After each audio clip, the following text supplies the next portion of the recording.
This is Carson Edwards from the Boston Celtics, and you're listening to the Boiler Breakdown podcast hosted by Tanner Lee, Evan Webb, and Andrew Eiler. Good evening, everybody. It is Wednesday, September 16th, 2020, and you're listening to another edition of the Boiler Breakdown. I'm Tanner Lee, along with my co-host, Evan Webb. Oh, happy day, Evan. Happy day. We finally got the news we were hoping for. We've been awaiting. We've been excited for. The Big Ten stopped going back and forth for once. Big Ten football is returning the weekend of October 23rd and 24th. Initial thoughts? Hopefully it's a good sign for 2020 is going to be looking up towards the end of the year. That's a good point. Have you watched a lot of college football yet?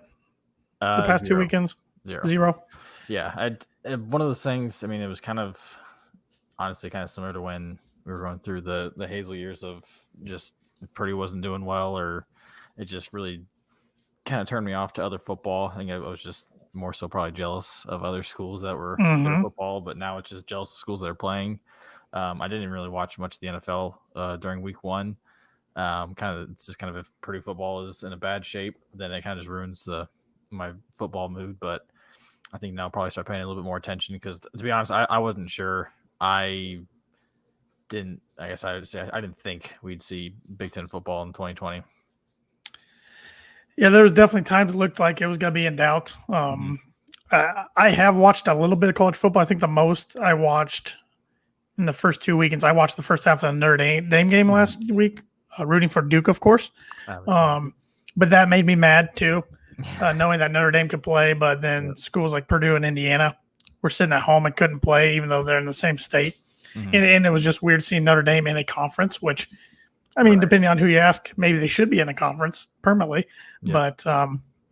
But yeah, I did, and I was tired of the Big Ten pulling at our heart, tugging at our heartstrings. It was, all this false. Just so much just stuff coming out of there's meetings or there weren't meetings. So, presidents met, and a president would be like, no, I wasn't on that call. It was just trying to figure out who to trust, who to, listen to. It was just really exhausting, to be honest. And I kind of stopped paying attention to it. I kind of became just numb to any information that came out that might have been positive about, they're meeting a potential October date. I was like, okay, sure, I'll believe it when I see it. And even when this, potential announcement was gaining steam, I still was pretty skeptical, to be honest. So, but I'm glad, they proved me wrong, and I'm hopefully, fingers crossed, that nothing happens between now and October to cause them to want to cancel again. But hopefully we see the boys in gold and black soon. It looks like things are definitely trending for the better. The Big Ten, it looks like, with all their safety regulations on this, they definitely have more regulations than other conferences. For instance, one that I kind of took away from that was kind of eye-opening was if a player tests positive for COVID-19, he cannot play for 21 days. I did not see that. Okay. So whereas I thought it'd be like a week, 21 days. So they're probably going to miss 3 games. Yep. So we're probably going to see that happen. A couple times throughout the season. But it's all on the players, really. They gotta wear the masks, social distance, wash their hands, things like that. Just be careful for, you got a chance now. The Big Ten's giving you a chance from October 23rd, 24th to December 19th, which is the date of the Big Ten championship game, as well as game number 9 for every other team. I don't know if you caught that or not, but I thought that was an interesting little twist where the second place team in the East will play the second team in the West, third will play third, fourth, fifth, sixth, etc. So the players now, it's you got 8 games in 8 or 9 weeks. I don't remember what the exact duration is. Yeah, I can't. I want to say. I can't remember. Yeah, because I thought there was a bye week in there, but then I read reports there was no bye week. So anyways, you got this block of time where you just have to abide by the rules. Not that you shouldn't anyways, but you got to abide by the rules, and we can have a season. Yep. So it's all on the line now. So before it was kind of obeying the rules to hopefully have a season in January if that was ever going to be a thing, but now it's it's the real deal now. Yep, it's not perfect. If in a perfect world, Big Ten would have been playing this past weekend, or maybe this upcoming weekend, or next weekend when the SEC starts. Yeah. I guess that was my biggest frustration when all this happened. Was the Big Ten came out with their revised 10-game schedule, and then 6 days later they pulled the plug on all fall sports. It's like, why even release a schedule in the first place? Right. And then if there was something that came up that was the cause for that, they definitely didn't share. At least I don't remember reading it. Nope. So like, they never did. Something is that bad, I feel like the general public and these other conferences should obviously know if they're going to continue on. And I also think, I know we talked about in our friend group that who knows if this is true or not, but we pretty good, thought that if the Big Ten thought that if they pulled the plug, then everyone else just kind of follow suit, and Pac-12 joined, but that was about it. Pac-12 was just looking for other. They were not going to play. Now, will they now? It'll be interesting because now they're going to have more pressure than ever before. But I think at the beginning they were like, we're not going to play. We just don't want to be the first ones to go. Right. So we were waiting for one of the other Power Fives to pull out, and then the Big Ten was, and then 2 or 3 hours later the Pac-12 joined.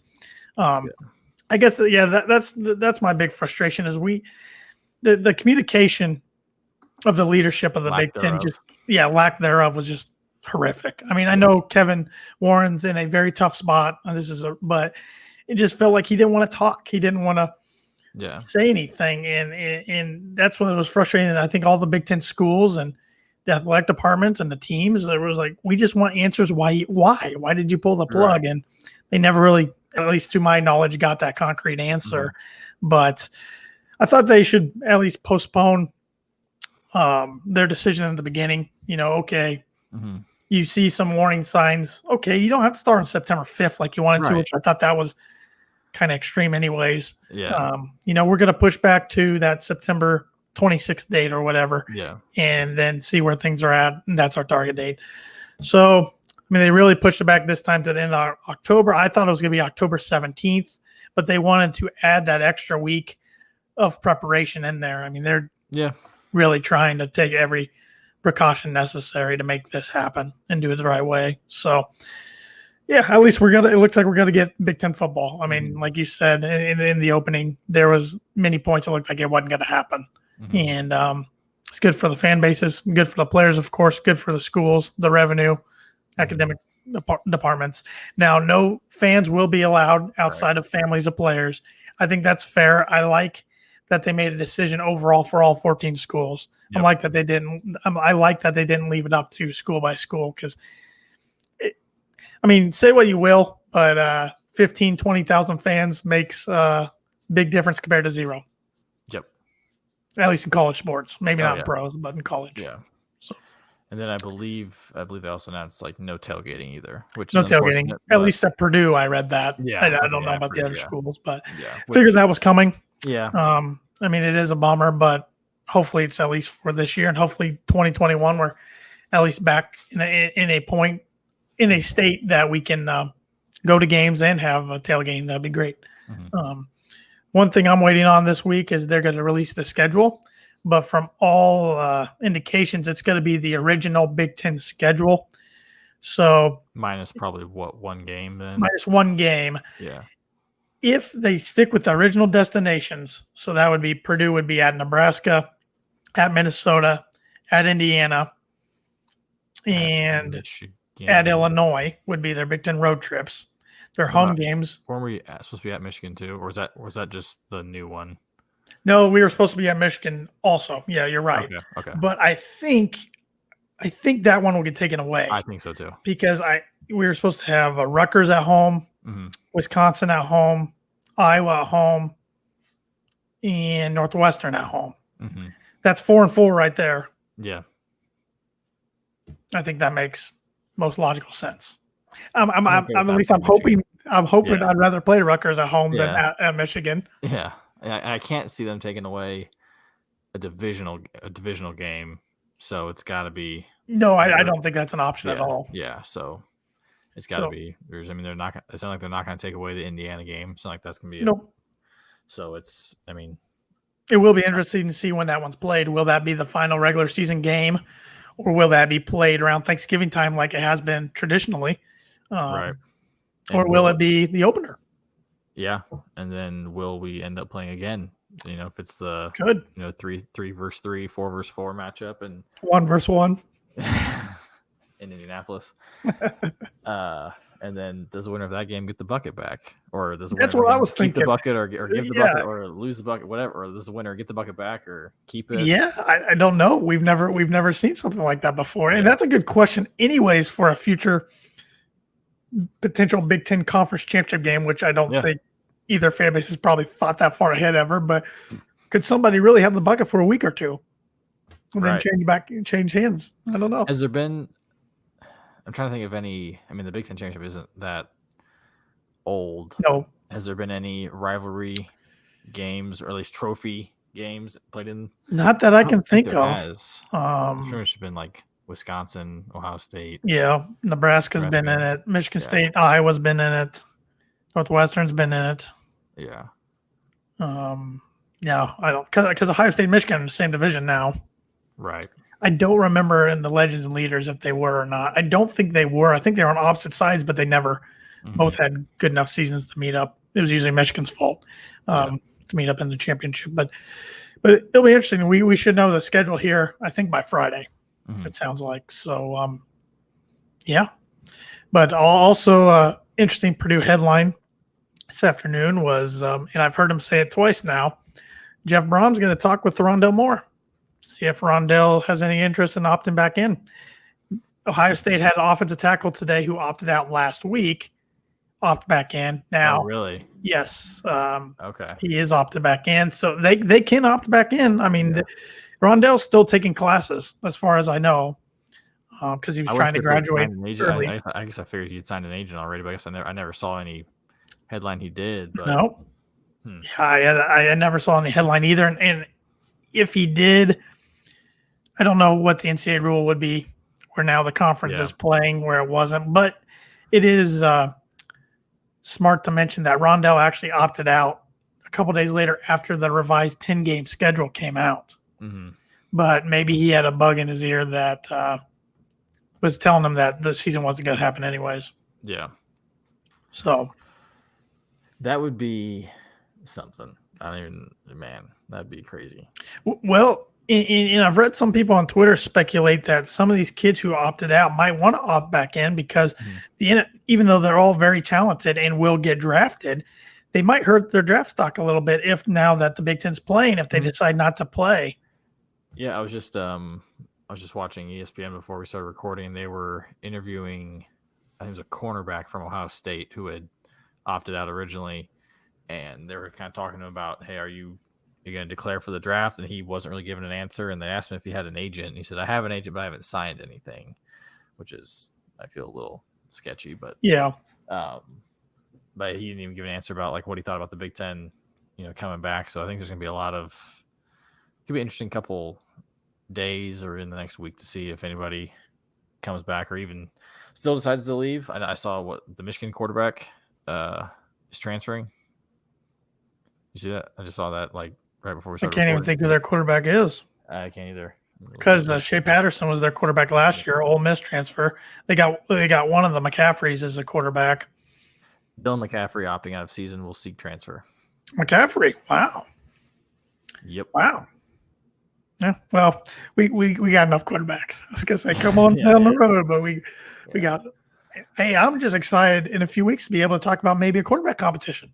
Right. That's something I didn't know if we'd be able to talk about with Jack Plummer, Aiden O'Connell, and Austin Burton. So it sounds like they're going to be in shells all the way up to the end of the month. And Jeff Brom stated tonight on the Purdue Sports Weekly show, which they've been doing in place of the Jeff Brom show, he said their target day for first day of full pads would be September 30th. So that's when I think I was reading they have to. I think that's when daily testing will begin also for the Big Ten. So yeah, the players are going to get tested every day. I should have mentioned that earlier when I was talking about them. Players sitting out 21 days when they test positive. Yeah, there's a whole thing here. I'm on the Purdue Sports website. It says the Big Ten Conference will use data provided by each chief infection officer, which each Big Ten team will have one, to make decisions about the continuation of practice and competition as determined by team positivity rate and population positivity rate based on a 7-day rolling average. So they've kind of got 3 color tiers. You've got for team positivity rate, which is just the positive test divided by total number of tests administered. You're in the green if you're between 0 and 2%. You're in the orange if you're within 2 to 5, and you're in the red if you're over 5%. And then they've also got a population positivity rate, which is the number of positive individuals divided by total population at risk, which I'm trying to figure out what population at risk is defined as. Is that like everybody in the athletic department? Is that student population on campus? Because basically what happens is if it basically says, if you're depending on where you're at for each level, depends on whether you can continue it with normal practices, if you have to scale things back, or if you have to stop regular practice altogether for a minimum of 7 days. So it'll be interesting. Yeah, I mean, like I've read, the Big Ten's kind of got more standards in place than the other conferences, but that's fine. I mean, they're trying to look out for. They're trying to do this the right way and the safe way for all their student athletes and coaches and everybody involved. So I'm just excited to potentially get these guys out on the field. And it was interesting that, this, Evan, of course, but some of our listeners and viewers might not. I'm a diehard Denver Bronco fan. They played the late game on Monday night. And I didn't know how I was going to react watching on TV, just knowing it was different with no fans, nothing. During the game, to me, it was a sellout. I was back in fan mode and carrying and yelling at the TV, and it felt great. It was honestly the first sporting event I cared about since March, and it felt fantastic. So, sure, we would all love to be in Ross-Ade, but it's not going to be the case this year. So when that day rolls around in late October, I'm still going to be boiling up and hammering down like ever before. I wonder if have NFL teams, have they been allowed to pump in fan noise at all? Yes. Yeah. I wonder if colleges will be able to do that, which will be definitely in a different setting. Yeah, what the NFL has done is NFL Films provided CBS and Fox sound recordings from that actual stadium. So if you're watching a Bears game and they're at home, the sound you're hearing is actual past recordings from Soldier Field. Okay. So, which is kind of that's why the Saints one was actually pretty loud the other day, even though it was still different than having the place packed. Don't get me wrong, but it was louder than the other ones I had heard because Superdome's a really loud place. So, so maybe that's what they'll do. And good friend of the show, Thad Mooney, says 75 decibels is what the NFL is capped. Did not know that, so that was good to know. Shout out to Thad. So we'll see what they do. College-wise, or might be up to every conference. But at least the scoreboard's going to get used finally. Yes, and they were running, I guess, the Let's Play Football GIF over and over and over again on it. So that thing looks beautiful. If there was I'm not sure if they're still going to do it now since the field will actually be used, but there was legit talk about like having movie nights for the students on the field. They had one last week. Did they have one last week? I knew there was a talk. I wasn't sure if that was down the road, but saw it on Instagram. Yeah, I can't imagine they'll do that now with. Probably not. They're going to be playing. Probably not now. I mean, because those players are going to be on the field and stuff. And I guess I am a little surprised that they aren't going to let students attend games, but students would only be able to go to a few before Thanksgiving rolls around. And then none of the Big Ten campuses are going to have students on until mid to late January. So I don't know. But it'll be interesting to see how this all plays out. But I'm just excited. I mean, and I assume now that they are going to have a fall season, pretty much a full season, I mean, minus a few games, I assume this will count as the year of eligibility. I would. And I guess I'm just wondering now if a kid still opts out due to concern, I wonder if they'll still, I would assume they still probably can allow them to come back and retain their eligibility if they wanted to. But yeah, if they play, I'm sure it's got to count. I mean, 8 games, that's well more than half the season. So it's definitely got to count. Yeah, I think so. I mean, you're going to play 9 games and then potentially, I think they're going to try to have bowl games. So potentially 10. That's 10 games. I mean, you lost 3 games. So right. I mean, but now the question is, okay, so Big Ten's playing, Pac-12 doesn't play. What's the Rose Bowl going to do? See, they're going to be, there has been Rose Bowls that have been played without Pac-12 and Big Ten teams. Usually when it was in a BCS championship game. Exactly. Or Michigan played Texas one year in the Rose Bowl years ago for some reason. That's right. Vince Young and when Lloyd Carr was at Michigan. That was a really good game. But so, I mean, it's happened before. But, yeah, that will be interesting. Some of your other bowl pairings you could have. And I think going back to that, like the 9th game, I think those will all be played in domes. Maybe the same one. Maybe they're all played in Lucas Oil. I don't know. But I think all the conference championship week games, I'll call them, or weekend games are going to be played in domes, which makes sense. Because it'll be December 19th. But I think the other December games are going to be played on campus. I mean, it's going to be a cold football season, but better than nothing. That's going to be – I'm interested to see how that's going to work if they do play them all in domes, because I'm trying to think like – Well, I know the domes they had ready for the spring season, but now you got NFL going on. Yeah. It was going to be Minneapolis, where the Vikings play, Detroit, Indianapolis, St. Louis, that's not used by anybody, and even Syracuse. Syracuse is going to be playing in theirs, I assume. Maybe not that same weekend, but they can figure something out, I'm sure. Yeah, I'm sure they've thought about it. I mean, I suppose you can have.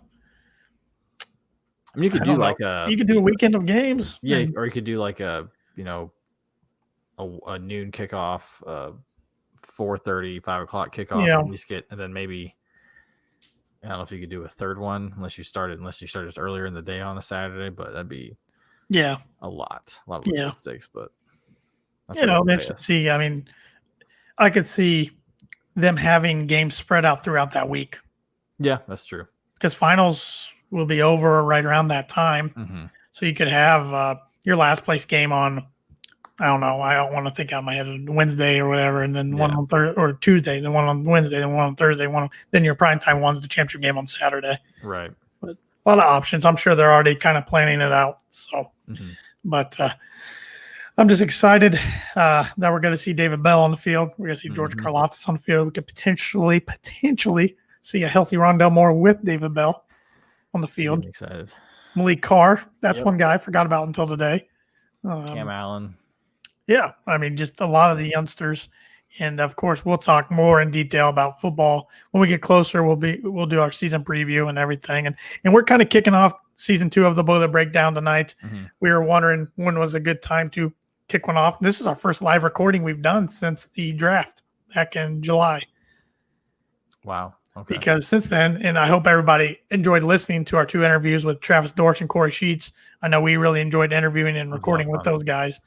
We're always still looking for maybe some other former Purdue athletes to interview. But we still have a few fun shows up our sleeve. We're hoping to record a Joe Tiller era podcast sometime in the near future, and then followed by maybe 2 not so fun ones of Danny Hope era and Daryl Hazel era, but there'll be a lot of good talking points. Yeah, Danny Hope has some bright moments, that's for sure. Back-to-back bowl games and a couple upsets here and there, and some not so good moments, but plenty to hit on at least. I think we'll try to record those in the next few weeks coming up on the season kickoff. But we also had some basketball news dropped tonight. College basketball start date is going to be in effect on November 25th. But that's all we know. Yeah, that's really all we know, which I was checking. And that was actually, I was looking on my calendar to see when that was, because I know the big thing, the other date they're looking at was November 21st, but now that falls in on a college football Saturday. Not sure you want to do that. The 25th, so it's right before Thanksgiving, day before Thanksgiving, was supposed to be the day that we would play either Clemson or Mississippi State down in Florida at that tournament. That's what the original schedule was. Obviously those things have changed, but so, I don't even know if we're going to get the ACC Big Ten Challenge. Yeah, I saw the Brian Newbert of Golden Black posted that it looks like it's going to be at least 13 games. I think a cap of 26. So yeah, it'll be interesting to if that Crossroads. Well, I guess the Big East, have they announced? The Big East originally announced they weren't playing anything till January 1st. That's right. Yeah. So the GAVA games would be. Yeah. But then also Crossroads Classic, is that going to be a thing? Which is in his last year of his contract anyways, I believe. Right. Well, in with Crossroads, the Pacers might be playing. Right. Yeah. I don't know when the NBA is going to restart. I don't know. I don't know if they're going. I thought they were restarting around Christmas. Christmas. Okay. Well, that's when I think they should always do that. I think they should forget about November and in late October. But yeah, that's just me. Agree. Yeah, that makes sense because the bubble's still going on. They're not going to start next month. That was kind of dumb of me to even think. I keep forgetting we're even midway through September already. Right. But so I mean, we're going to get some good crossover between college basketball and college football come late November, then clear to mid-December. Hopefully it's a good crossover and for us anyways. Yes, it will be an interesting Big Ten basketball season for sure. Do you think we'll have fans at all? Not until maybe conference games, and if then, it's very limited. I think we're going to see more neutral court games in college basketball than ever before. I think college basketball might be weirder to watch than college football this season. Really? I think basketball is an easier sport to watch. Well, okay, this is going to sound really weird. The NBA has been easy to watch in the bubble without fans. But imagine this. Imagine watching a ranked Purdue team and a ranked Indiana team in Mackey Arena with no fans. Yeah, I don't like that. No. Yeah. That would be more difficult to watch than a Purdue Indiana football game with no fans. If that's the case, I'd if not gonna allow anybody, I say neutral if you can. I mean, it's you can't. It's hard because there's a whole conversation of can you do a bubble, which you really can't. I feel like you can't do it especially with student athletes. But I don't know.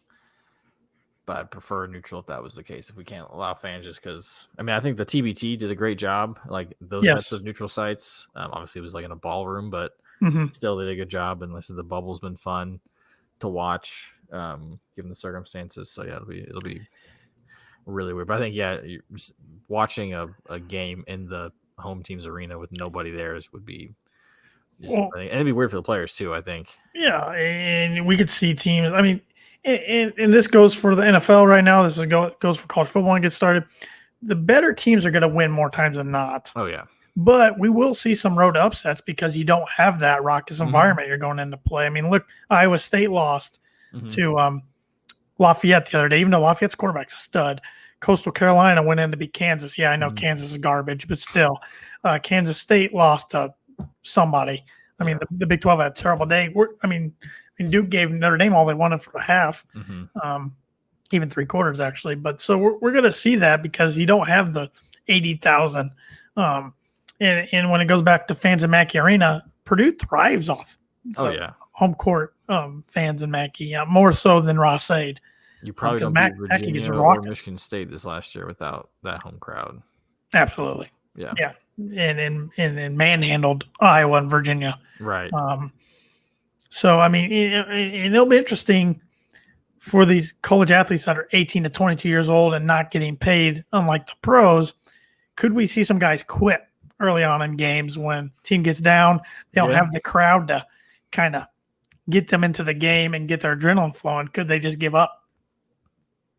Yeah, although I just thought about the idea of being able to hear Painter at all times. Move even louder. Whatever he yells, I'm here for. I remember back in March when the coronavirus COVID-19 kind of started hitting and canceling everything, and originally when the Big Ten tournament was going to go on without fans, I thought this is going to be interesting to hear the coaches talk to the players. We're going to hear everything. Yeah, and then of course it didn't happen. You wonder if that might change.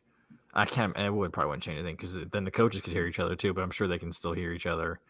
They're still pretty close on the sideline, so that maybe wouldn't really change much. But yeah, it'd be, or maybe they can hear each other in the huddle because there's nobody there. There's no band playing. That'd be interesting. But yeah.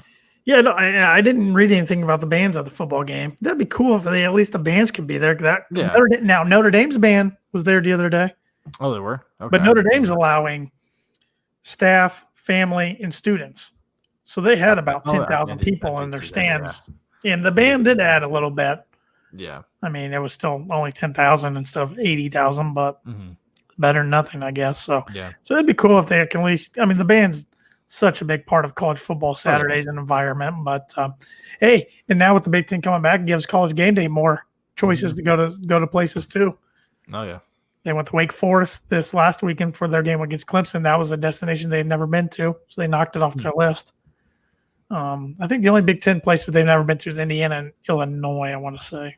Well, didn't they do game day at Indiana? I mean, it wasn't a Saturday; it was a Thursday kickoff. It was the Thursday opener against Ohio State, so I guess you could count that, but they haven't done I wasn't sure if they were actually on campus or not.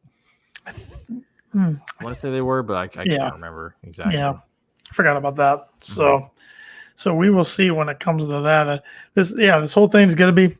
It's not going to be anywhere close to what we're used to, but it's a whole lot better than nothing. And today's a nice, happy day. It's been and hopefully Purdue basketball gets some nice, happy recruiting news towards the end of the week because one of their big targets, Harrison Ingram's supposedly going to make a decision here soon, according to his Instagram story.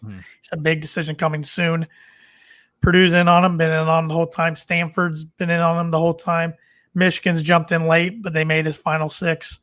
North Carolina, Howard, right? Or Hampton? Yeah. Howard and Harvard. Yeah. Are the 6 he's choosing from. So. Yeah, now it doesn't seem there's a whole lot of smoke coming anywhere. I mean, the Michigan side, it's been all there. Like their fan sites have been posting a bunch of stuff, so that's probably where the only quote unquote smoke is coming from. But yeah, it seems like it's pretty tight lipped. So I know I think he spoke to every school last week or something like that, like one last time, and then asked them to kind of give him some space, which can respect. And one way or another, we're going to find out. Yep. And he's never visited Michigan. So, which he came to Purdue. I forget what game he attended. Michigan State, I think. Yeah, that was a good one. No, it was Indiana. That was a good one. I think so. So, no, I can't remember. At least whatever game he was at, he got to fill in experience back. He did go to Michigan. Like, I want to. If I remember what Brian on Golden Black said, I want to say he went like early on, like his freshman year for something. I don't know if it was like it definitely wasn't a recruiting visit. I don't think. I think he just went for like a camp or something. But he hasn't been an official, especially with this staff, with Juwan Howard's staff. So it could be a deciding factor. Yeah, absolutely. And this kind of, I want to say this before I forget. It is interesting on the football recruiting news. There hasn't been a lot of news because Purdue's kind of done for the moment. They're waiting on a few other guys, a few more of their targets to decide. Well, one of their targets is technically family of a player. So he can technically be at games. You're not wrong. He can't go to Cal. He can't go to Cal. Can't go to Wisconsin. Can't go to Oregon. Nope. So that could be big. Yeah. And he wanted to see how Purdue's defense was the first few weeks before he decided. I didn't think about that. He's injured right now. So he has a hamstring injury going on. He hasn't been able to play the last few weeks. So I don't know how severe it is going forward, but so we will see. That could definitely be beneficial for Purdue to keep one of their big targets home. Yep. Literally home. Literally home. So anything else? Any other news or thoughts before we wrap this thing up? No, it's just short version for once. Yeah, short version. It's nice to no Andrew, so that's why. The long-winded accountant. Yeah. It's nice to have some good news in regards to just sports in general. So yeah, it's just been, I've been trying to watch a little bit of basketball. My White Sox are crushing right now, so that's been really fun. Yeah, I was gonna say you got your White Sox, man. And I'll admit I'm a Yankees fan. Yeah, but I haven't watched any of the baseball in like 2 weeks. Not only the Yankees hurt not playing well, but it's just been hard for me to get into. Yeah, it's been a lot of fun, but there's nothing like Purdue sports for me. So if I can get that back in my life, then quality of life goes up. Yep. It like I said, with watching the Broncos, I didn't know how to react. And right when the game started, it was like I just tuned the fans not being there out, and then was I played Hello Darkness, My Old Friend after the game. So I'm like, oh yeah, I forgot how bad and frustrating close sports losses are to my mental state. I about had that with the Bears if Swift wouldn't have dropped that touchdown. But, well, at least Trubisky played well for you in the fourth quarter and shut everybody up for a week. So who do they got this week? Giants. That's right. Coming off a loss. Yeah. Denver goes to Pittsburgh, who looked phenomenal Monday night, their defense. So that should be fun. I've got their defense on fantasy. So great. Great. So, yeah, I think that's going to do it for the Boiler Breakdown, the first episode of season 2 of the Boiler Breakdown podcast. We'd like to thank Schroff Landscaping Nurseries for, again, being a sponsor this year, and a new sponsor that's jumped on board, Webb's Family Pharmacy. Wonder if there's any correlation with that last name there. Oh, yeah. But thanks to both of them for being a sponsor of the Boiler Breakdown podcast this year. We really appreciate it. And we still got room for other sponsorships. So if your business or organization or just yourself in general wants to be a sponsor of the podcast, please get a hold of Evan, Andrew, or myself, and we will give you the details. It's a very inexpensive way to get your brand and name out there and support our podcast. We really appreciate it. So follow us on Instagram and Twitter at Boiler Break Pod. Like us on Facebook. And, of course, as always, you can follow our personal handles. Evans is right there at ET_web. I'm at TannerLee92. I think Andrew's at AIler_3 or AIler3. It's one of those two. I don't know. Yeah, close enough. So thanks for listening. Thanks for watching. As always, boiler up, hammer down. Boiler up.